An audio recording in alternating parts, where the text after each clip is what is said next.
नमस्कार, मैं हूं दीपाली राणा। आप देख रहे हैं कल का बाजार। आपकी इन्वेस्टमेंट हो या हो ट्रेडिंग से जुड़े हुए सवाल सब इस शो में हम करते हैं शामिल। 7045220000 हमारा व्हाट्सएप नंबर है। आप अपने सवाल हम तक पहुंचा सकते हैं। फेसबुक ट्विटर के जरिए भी आप कनेक्ट कर सकते हैं। शो लाइव जा रहा है सोशल मीडिया प्लेटफॉर्म्स पर, आप देख भी सकते हैं और अपने क्वेश्चंस पोस्ट भी कर सकते हैं।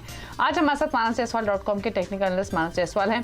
मानस से चर्चा करेंगे, लेकिन उससे पहले नजर डाल लेते हैं आज के सेशन पर। दरअसल कल से जो एफओएमसी की मीटिंग शुरू होने वाली है, उससे पहले संकेत ग्लोबल मार्केट से कमजोर थे। उसके बावजूद इंडियन मार्केट्स पॉजिटिव नोट पर बंद होने में कामयाब रहे। शुरुआत हालांकि कमजोर हुई थी, लेकिन उसके बाद हमने रिकवरी देखी। ऑल्दो जो पूरा सेशन था वो काफी वॉलेटाइल था और हमने थोड़ी वॉलेटिलिटी जरूर देखी, लेकिन क्लोजिंग जो हुई वो ठीक थी। सेंसेक्स 300 पॉइंट बढ़कर बंद हुआ। निफ्टी ऑलमोस्ट 90 पॉइंट्स की तेजी के साथ 17,600 के ऊपर क्लोज हुआ। निफ्टी बैंक 128 पॉइंट चढ़कर 40,900 पर क्लोज हुआ। और आज सबसे ज्यादा खरीदारी defence, cement, PSU bank, FMCG और ऑटो स्टॉक्स में देखने को मिली। वहीं रियल्टी, मेटल्स और पावर स्टॉक्स में बिकवाली का माहौल रहा। एफआईज ने क्या किया? एफआईज ने खरीदा है, क्वांटम कम रहा 312 करोड़ का। डीआईज ने बिकवाली की 94 करोड़ के आसपास की। तो ये है एफआईज के फिगर्स और डीआईज के फिगर्स। अब एक आउटलुक ले लेते हैं कल के सेशन पर मानस से। मानस नमस्कार, स्वागत है आपका। तो थोड़ी सी ग्लोबल चिंता तो है, बड़े इवेंट से पहले थोड़ी सी नर्वसनेस, कॉशियसनेस तो दिखी मार्केट में, लेकिन कल के लिए लेवल्स कौन से इंपॉर्टेंट होंगे? नमस्कार दीपाली जी। देखिए, ये जरूर है कि आज हमें एक लोअर लेवल पे रिकवरी देखने को मिली, लेकिन अभी ये समझना कि जो मंदी हमने पिछले 2 दिनों में देखी है वो अब खत्म हो गई है, ये थोड़ा जल्दी है। क्योंकि निफ्टी अभी भी 20 डे मूविंग एवरेज के नीचे ट्रेड कर रहा है। मेरा समझना है केवल एक ये रिएक्शन है। बिल्कुल कॉशियस रहिए, क्योंकि देखिए 2-3 रीजन है। डेली चार्ट पे आप देखें तो आरएसआई पे आपको नेगेटिव डाइवर्जेंस दिखेंगे। वीकली चार्ट पे एक बेरिश पैटर्न पिछले हफ्ते बना है। तो आई थिंक उछाल थोड़ा कॉशियस रहना बेहतर स्ट्रेटजी रहेगी। अभी नहीं, थोड़ा और इंतजार करिए। अगर निफ्टी 17,800 के ऊपर निकले तभी आपको एग्रेसिव होकर खरीदारी करनी है। उससे पहले फ्रेश खरीदारी एग्रेसिव होकर नहीं करनी है। और बैंक निफ्टी में ध्यान रखिए, जब तक ये 41,500 के नीचे ट्रेड करता रहेगा, आपको कॉशियस बने रहना है निफ्टी और बैंक निफ्टी दोनों में। ओके, चलिए, तो ये है सजेशन आपको लेवल्स के हिसाब से इंडेक्स पर। लेकिन अब बिना देरी किए क्वेश्चंस को करते हैं शामिल। और पहले कॉलर सुजॉय हमारे साथ मौजूद हैं कोलकाता से। सुजॉय नमस्कार, बताइए कौन सा स्टॉक आपने खरीदा हुआ है, क्या जानना चाहते हैं? हाँ मैडम, गुड इवनिंग। मेरे 2 सवाल है। एक है लेमन ट्री से, मेरा 73 रुपीज पे बाई है। लेमन ट्री होटल 73 रुपीज पे बाइंग है। 200 शेयर है। और एक है Tata chemical 737 rupees per by है। 25 शेयर है। टाटा केमिकल में मैं लॉन्ग टर्म करना चाहती हूँ और लेमन टी होटल पे मैं शॉर्ट टर्म के लिए मैंने खरीदा है। ओके, तो लेमन ट्री आपने शॉर्ट टर्म के लिए लिया है, 73 की बाइंग है। और टाटा केमिकल्स में बाइंग प्राइस क्या है? 737 पर। ओके, तो टाटा केमिकल्स में तो मुनाफे की पोजीशन है और 1102 पर कर रहा है ट्रेड। लेमन ट्री भी हमने होटल स्टॉक्स में लगातार थोड़ा सा मोमेंटम खरीदारी की तरफ ही देखा है। इनका बाइंग प्राइस 73 का है। क्या सजेशन दोनों ही शेयर्स पर मानस? तो देखिए, लेमन ट्री की जहां तक बात है, एक प्रॉफिट बुकिंग का दौर देखा गया था फ्राइडे के सेशन में, लेकिन लोअर लेवल पे बाइंग इंटरेस्ट आज देखने को मिला है। मेरा समझना है कि प्रॉफिट को प्रोटेक्ट कर लेना चाहिए। पहला तो 79 का स्टॉप लॉस रखिए। अगर उसके नीचे लेमन ट्री जाए तब आपको अपनी पोजीशन से निकलना पड़ेगा। फिलहाल के लिए ट्रेंड नेगेटिव नहीं है, ट्रेंड पॉजिटिव बना हुआ है, इसलिए 79 की स्टॉप लॉस से बने रहिए। ऊपर की तरफ 84.50 के लेवल्स निकलेंगे तो आपको 90-92 रुपए तक के स्तर आपको लेमन ट्री में देखने को मिल जाएंगे। टाटा केमिकल में लॉन्ग टर्म की जहां तक बात है, देखिए लॉन्ग टर्म के लिए तो कोई प्रॉब्लम नहीं है। लॉन्ग टर्म के लिए बेहतरीन स्ट्रक्चर है। शायद हमें छोटा करेक्शन देखने को मिलेगा। 20 डे मूविंग एवरेज ब्रीच हुआ है तो आपको करेक्शन देखने को मिल सकता है। 50-60 रुपए का करेक्शन हो सकता है, लेकिन लॉन्ग टर्म ट्रेंड में कहीं पर भी कोई चेंज नहीं है। लॉन्ग टर्म बहुत ही बुलिश बना हुआ है, पैटर्न बने हुए हैं। और आप उम्मीद करिए कि 8 से 10 महीने में आपको शायद 1350 से लेकर 1400 रुपए तक के स्तर देखने को मिल जाएंगे। और कभी कोई गिरावट मिले तो भी यहाँ पर खरीदारी करने की सलाह रहेगी। ओके, तो होल्ड कीजिए, डिप्स पर ऐड भी कर सकते हैं, यही सजेशन है। अमन गुप्ता है सूरत से। अमन नमस्कार, बताइए सवाल अपना। मैडम, मेरे पास परिमल एंटरप्राइजेस के 50 शेयर पड़े हुए हैं और वो उसकी खरीदी हमारी 1015 की है। क्या करना चाहिए अभी? 1015 की बाएंगे। पिरामल एंटरप्राइजेस में 943 पर कर रहा है ट्रेड, तो आपके भाव से नीचे है फिलहाल थोड़ा सा। क्या सजेशन रहेगा मानस इनके लिए? देखिए, मेरी सलाह रहेगी कि कभी कोई उछाल मिले तो यहाँ पर निकलने की कोशिश करिए, क्योंकि lower top lower bottom charts पे क्लियरली दिख रहे हैं जितने बॉन्ड मूविंग एवरेजेस हैं स्टॉक उनके नीचे ट्रेड कर रहा है और पैटर्न को देख के लगता है कि 840 की तरफ स्टॉक जाने की कोशिश करेगा। तो उछाल मिले और आपको अगर 970 990 तक के स्तर देखने को मिले तो वहां पर निकलने की कोशिश करिए। और अब खरीदारी या तो केवल ब्रेकआउट पे करेंगे 1020 के ऊपर करेंगे और या तो गिरावट देखने को मिले और 825 830 के आसपास स्टॉक सपोर्ट लेने की कोशिश करें तो वहां पर करें। बट फिलहाल के लिए उछाल पे एग्जिट करने की सलाह रहेगी। उछाल पर निकलने की सलाह है, यही व्यू है इस स्टॉक पर, पिरामल एंटरप्राइजेस पर। नवनाथ है हमारे साथ अब झांसी से। नवनाथ जी गुड इवनिंग, बताइए अपना सवाल। हाँ good evening madam. Hello good evening, बताइए क्या क्वेश्चन है। मैंने पीएनबी बाय किया था 41 रुपीज पर। ओके, आपने बाइंग प्राइस क्या बताया, प्लीज दोबारा से मेंशन करेंगे। एक मिनट, 41। आप ये पीएनबी की बात कर रहे हैं, कोई और स्टॉक भी है आपके पास? जी हाँ, और एक स्टॉक है टाटा मोटर्स का। और यहाँ खरीदारी का प्राइस क्या है? टाटा मोटर्स का खरीदारी का प्राइस है, एक मिनट में चेक करता हूँ मैडम। तब तक दूसरा कस्टमर ले लोगे आप? मैं मानस से तब तक राय ले लेते हैं। क्या सजेशन रहेगा आपका मानस? टाटा मोटर्स पर भी राय दे दीजिए, साथ ही पीएनबी में 41 की बाइंग है।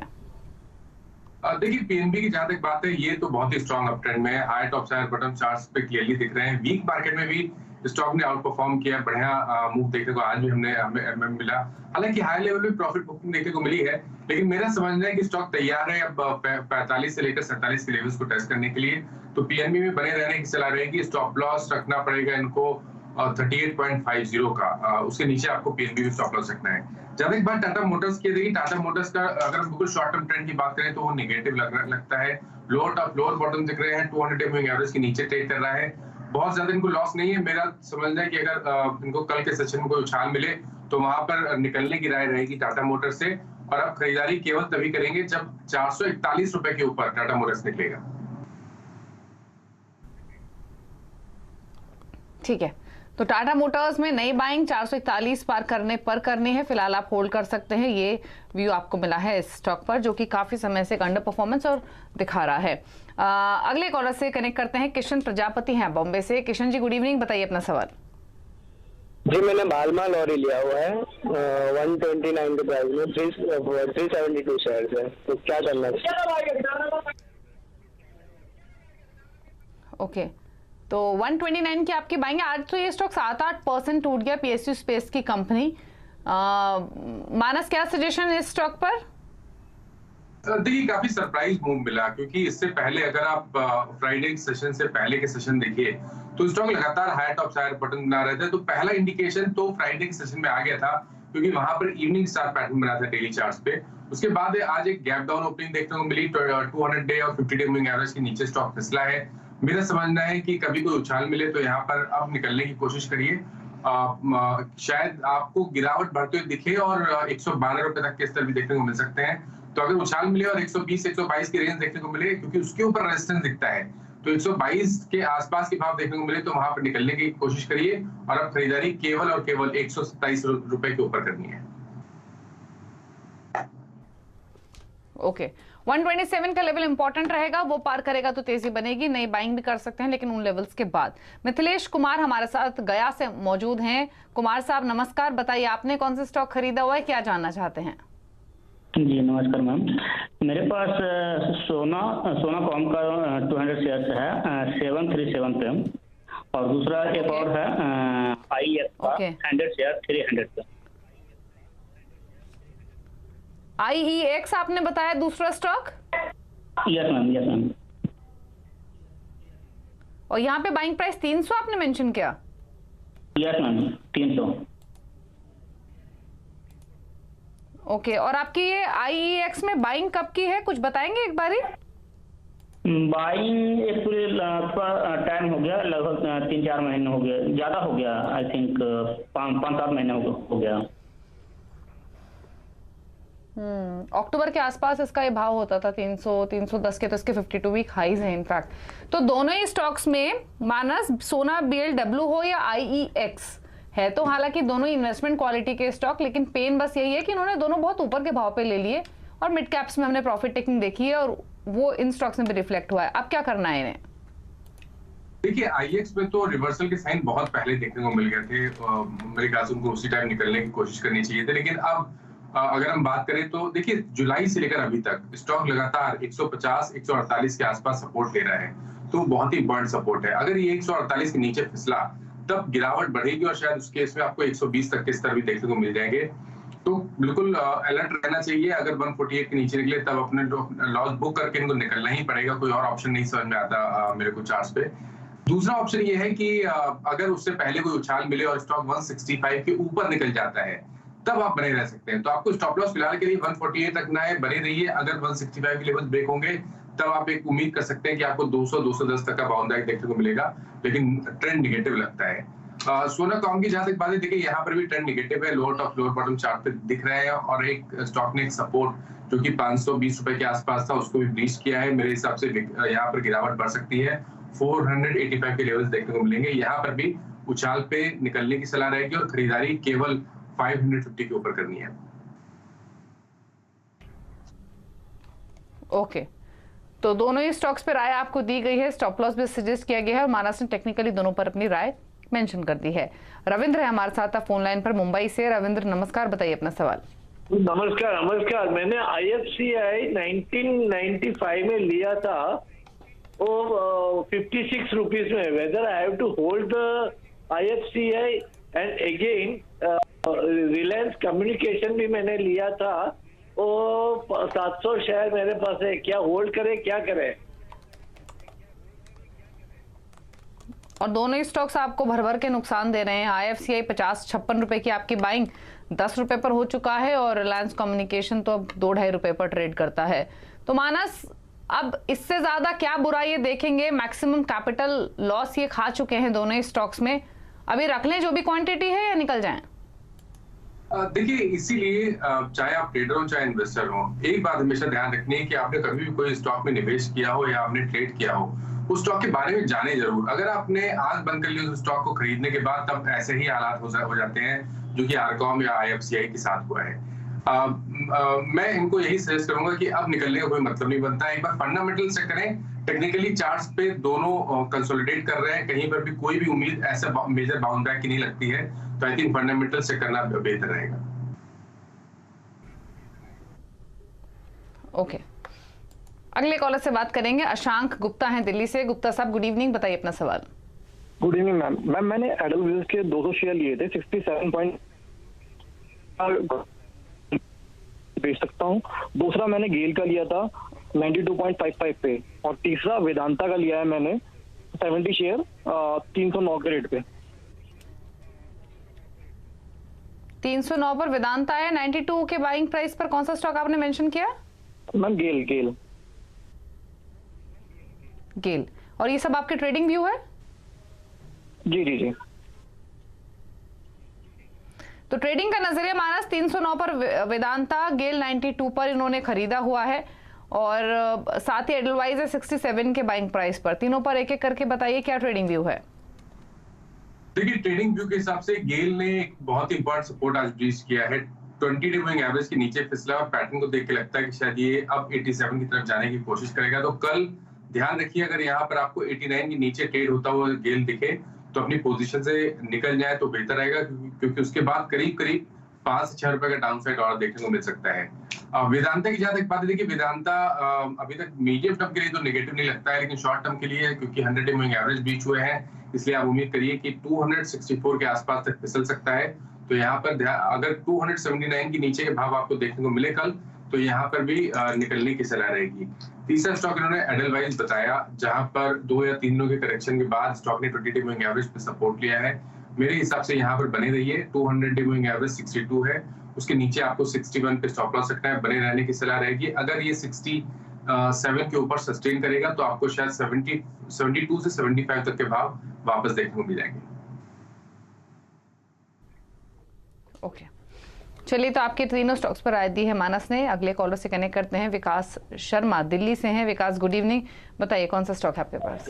गुड इवनिंग मैम, मैंने फिनोटेक्स केमिकल खरीदा था 297 पे 300 शेयर्स लिए थे, तो अभी उसको होल्ड किया जाए या फिर कुछ थोड़ा बहुत प्रॉफिट हो तो सेल कर दिया जाए।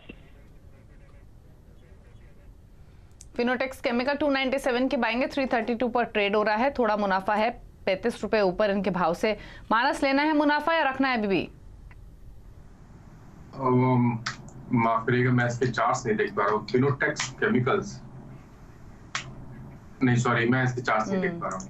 FINEOTX Fineotex chemicals. ठीक है, अगर आप आगे आपको चार्ट्स मिलते हैं तब कमेंट्स दे दीजिएगा। माफी चाहेंगे विकास, आगे डेफिनेटली मानस से राय ले लेंगे। तब तक एक और कॉलर से कनेक्ट करते हैं, धीरज कुमार मुंबई से हमारे साथ। धीरज नमस्कार, बताइए आपका क्या सवाल है? नमस्कार सर। नमस्ते, पूछिए सवाल। जी, मेरा सवाल ये है, मैंने यस बैंक के 6000 शेयर लिए थे 16 रुपए से, तो अभी उनको मैं आगे के लिए 1 साल तक होल्ड कर सकता हूँ, तो क्या राय होगी इसके लिए? मानस, यस बैंक 1 साल का व्यू, 16 रुपए की बाइंग। तो देखिए, अभी 1 साल का व्यू देना टेक्निकली तो काफी मुश्किल लगता है, क्योंकि अभी भी स्टॉक कंसोलिडेट कर रहा है। ऊपर की तरफ 17-18 रुपए पे रेजिस्टेंस दिखता है, नीचे की तरफ 14-15 रुपए की रेंज में सपोर्ट दिखता है। तो टेक्निकली भी मीडियम टर्म या तो लॉन्ग टर्म व्यू देना थोड़ा मुश्किल है, बट क्योंकि इन्होंने ऑलरेडी खरीदा हुआ है तो मेरी राय रहेगी 14 रुपए का स्टॉप लॉस लगाएं और बने रहें। अगर स्टॉक 18 रुपए के ऊपर सस्टेन करेगा तब एक रैली आप एज्यूम कर सकते हैं कि वो 26 रुपए के आसपास तक जा सकती है, तो बने रहिए, लेकिन 14 रुपए का स्टॉप लॉस जरूर रखिए। दूसरा भी, इन्होंने थोड़ी देर पहले जो आज इन्होंने एक फिनोटेक्स के बारे में क्वेश्चन था, तो उसके चार्ट्स मिल गए हैं। तो देखिए, स्टॉक करेक्ट हुआ है, 20 डे मूविंग एवरेज पे स्टॉक ने सपोर्ट लिया है।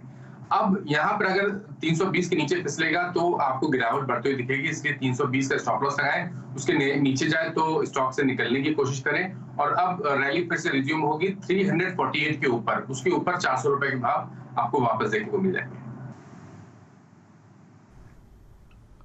ओके, चलिए, तो ये सजेशन आपके लिए फिनोटेक्स केमिकल पर। रुक रहे हैं इसी के साथ एक ब्रेक के लिए। ब्रेक के उस पार सोशल मीडिया से करेंगे क्वेश्चंस को पिक। आप देखते रहिए कल का बाजार।